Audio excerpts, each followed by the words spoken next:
फतेहपुर में आज बीएसपी के राष्ट्रीय महासचिव सतीश चंद्र मिश्रा ने प्रबुद्ध सम्मेलन के जरिए विरोधियों पर जमकर निशाना साधा। उन्होंने कहा कि प्रदेश भर में वायरल से हो रही मौतों के लिए सरकार जिम्मेदार है। साथ ही उन्होंने उत्तर प्रदेश सरकार पर बड़ा हमला करते हुए बताया कि उत्तर प्रदेश सरकार की नीति बन गई है रोको और ठोको। वहीं उन्होंने महंगाई समेत तमाम मुद्दों पर सरकार को आड़े हाथों लिया और कहा लगातार महंगाई बढ़ रही है और सरकार हाथ पर हाथ धरे बैठी हुई है। वहीं सतीश चंद्र मिश्रा ने बड़ा दावा करते हुए बताया कि उत्तर प्रदेश का 80% ब्राह्मण वोट इस बार बसपा के साथ है। उन्होंने कहा कि राजनीतिक पार्टियां जो भी ब्राह्मणों से जुड़े हुए सम्मेलन करने जा रही हैं महज एक दिखावा है। साथ ही उन्होंने कहा कि बीजेपी सनातन धर्म को खत्म करके मठ धर्म लाना चाहती है। वहीं उन्होंने कहा कि उत्तर प्रदेश गोरखपुर पीठ से चलता है। साथ ही उन्होंने कहा कि यूपी में अपराध चरम पर है, अपराधियों को सरकार का संरक्षण है, इसलिए इस सरकार में दलितों और ब्राह्मणों पिछड़ों की कोई सुनवाई नहीं है। उन्होंने केंद्र सरकार पर निशाना साधते हुए बताया कि सरकार उद्योग धंधों को पूरी तरीके से अपने चहेते व्यापारियों के हाथ में सौंपने का मन बना चुकी है, जिससे आने वाले वक्त में महंगाई और बेरोजगारी और बढ़ेगी। वहीं उन्होंने इस बार विधानसभा चुनाव में पूर्ण बहुमत की बीएसपी की सरकार बनने का भी दावा किया है।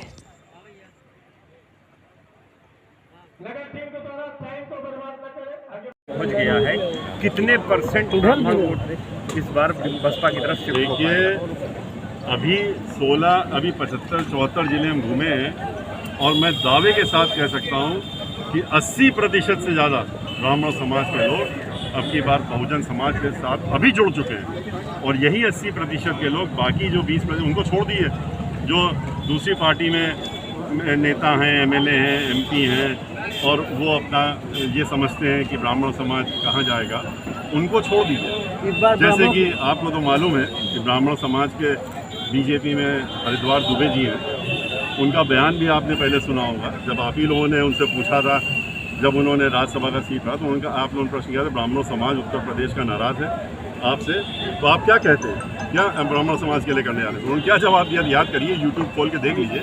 उन्होंने तो यही कहा था ना कि ब्राह्मण ससुरे जाएंगे कहाँ, इनकी तो मजबूरी है हमारे साथ रहने की। तो अब की बार ब्राह्मण समाज का जो व्यक्ति है वो दिखाने वाला इनको कि ये खाली घर में नेता लोग रह जाएंगे, इसके अलावा हो सकता है इनके घर वाले भी इनको वोट देने का नाम। सर इस बार कितनी सीटें दिलाएंगे आप? देखिए हम लोगों ने पिछली बार पूर्ण बहुमत की सरकार बनाई थी तो सर्व समाज को लिया था, ब्राह्मण समाज को भी लिया था। अभी सीटों के समय अभी सीटों का समय अभी आपको बताने का इसलिए नहीं है, जिस समय सीट जो है पिछली बार तुलना में सुन लीजिए, आप जब सीटें जो हैं आप जब देखेंगे तो आप देखेंगे ब्राह्मण समाज को जितने सीटों में लड़ रहे हैं तो पिछला रिकॉर्ड। सर वायरल फीवर से मौतें हुई हैं प्रदेश में काफी बच्चों की, इसके जिम्मेदार किसको मान रहे हैं आप? पूरी तरीके से ये पार्टी जिम्मेदार है, भारतीय जनता पार्टी जो सरकार में। और उनके मुख्यमंत्री जी क्या कहते थे, मुख्यमंत्री जी यही कह रहे थे कि इस बीमारी को हमने दूर कर दिया है। अभी हम गोरखपुर गए थे, गोरखपुर में और जो गोरखपुर के आसपास के ज़िले, अभी हम 3 दिन पहले वहीं थे, 3 दिन रहे वहाँ, बस्ती में रहे और जगह रहे। और जितनी वहाँ पर गंदगी है, जितनी शीशा लेजर, जिस तरह से बाढ़ग्रस्त लोगों परेशान घूम रहे हैं, तो वहाँ पर कोई पूछने वाला नहीं उनको। ये हेलीकॉप्टर से जाते हैं खाली और ऊपर से हाथ दिखा कर चले जाते हैं। वहाँ पर बीमारी इतनी फैल गई है कि गोरखपुर के अंदर पाए जा रहे हैं आंकड़े।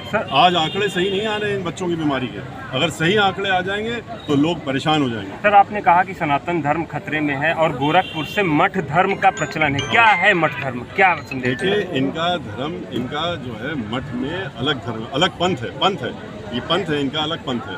तो उस पंथ में सनातन धर्म से हटा हुआ था। आप लोग को मालूम है इनका जो मुख्यमंत्री जी का है वो पंथ अलग है, गोरख पीठ का पंथ अलग है। और उस पंथ में वहाँ पर ब्राह्मणों की तरह वो वहाँ पर यही विरोध है ब्राह्मणों से उनका कि ये चोटी रखते हैं, ये टीका लगाते हैं, जनेऊ पहनते हैं। वो कहते हैं ये सब चीज़ें हम लोग नहीं करने देंगे, ये वर्जित है। इसीलिए लोगों को ब्राह्मणों के ऊपर उत्पात हो रहा है।